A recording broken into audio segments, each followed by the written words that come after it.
భామిని, నిర్భయ, జ్యోతి.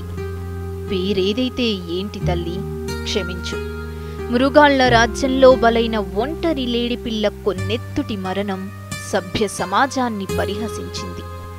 Mount Elizabeth ఆస్పత్రి కన్నీటి నివాళులు అర్పించిన ఆ క్షణం కంటిరెప్ప మీద తల్లి, చెల్లి, కూతురు కనిపించింది. 8 మంది స్పెషలిస్టుల వైద్య బృందం ఏమీ చెయ్యలేని నిస్సహాయులుగా మిగిలారంటే మృగాళ్ల కామక్రీడ ఎంత నీచంగా ఉందో, ఎంత హేయంగా ఉందో అర్థమవుతోంది తల్లి. పేగులు కాలిపోయి ఒక్కో అవయవం కూలుతుంటే నీకు బతకాలన్న తపన ఏ స్థాయిలో ఉందో అవగతమవుతోంది బిడ్డ.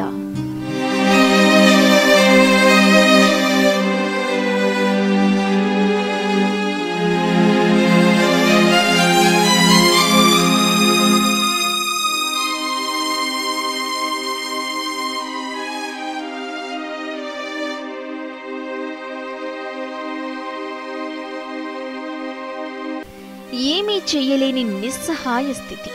కామాంధుల కండ కావరానికి ఆ జ్యోతి ఆరిపోయింది.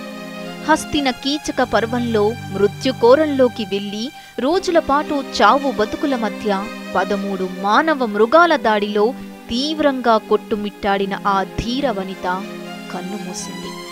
గాయపడ్డ మనోధైర్యాన్ని మాత్రం వీడలేదు. నాకు బతకాలనుంది, బంగారు భవిష్యత్తుకు బాటలు వేసుకోవాలనుందంటూ జీవితంపై తనకున్న ఆశని తల్లిదండ్రులకు చెప్పింది.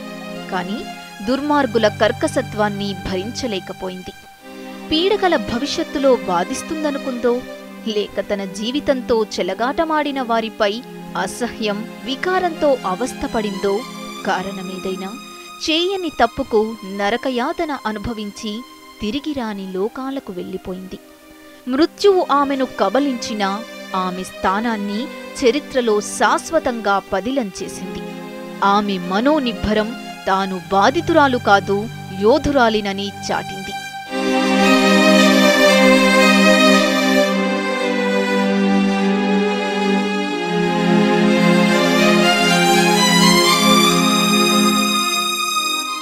డిసెంబర్ 16 నాటి ఘటన యావత్ భారతావనిని కదిలించింది.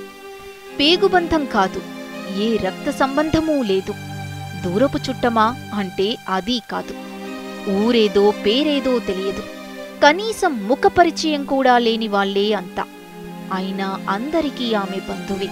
మరొకరికి సోదరి, ఒకరికి కూతురు. ఒక్క మాటలో చెప్పాలంటే భారతావనికి ఆమె వీరపుత్రిక.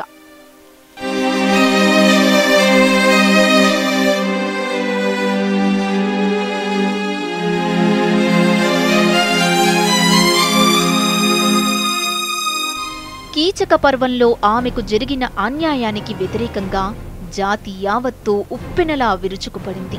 కన్నవారు, తోడబుట్టినవారు, స్నేహితుల బాధ కన్నా ఎముకలు కొరికే చలిలో న్యాయం చేయమంటూ నిరసన కొనసాగిస్తున్న వారి బాధ ఏమాత్రం తీసిపోదు.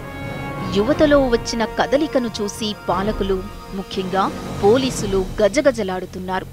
దేశంలోని ప్రతి ఒక్క నగరంలో యువతీ యువకులు, చివరికి వృద్ధులు కూడా అత్యాచార ఘటనను ఖండిస్తూ సర్కారు తీరును కడిగిపారేశారు.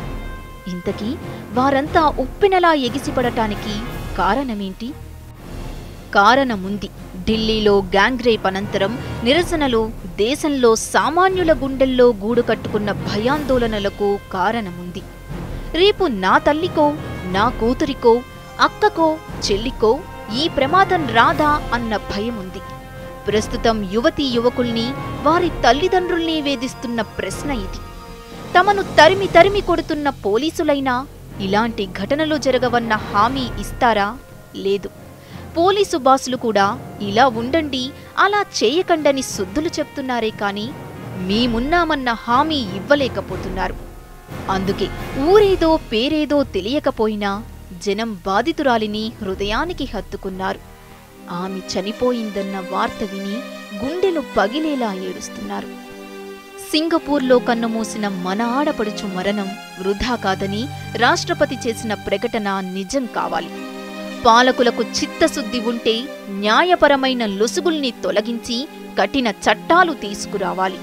అధికారం, అంగబలం, అర్ధబలం ఉన్నవారైనా లేనివారైనా ఒకే చట్టం అమలు చెయ్యాలి. ఇదే జవాబుదారీ ఇప్పుడు జనం కోరుకుంటున్నారు.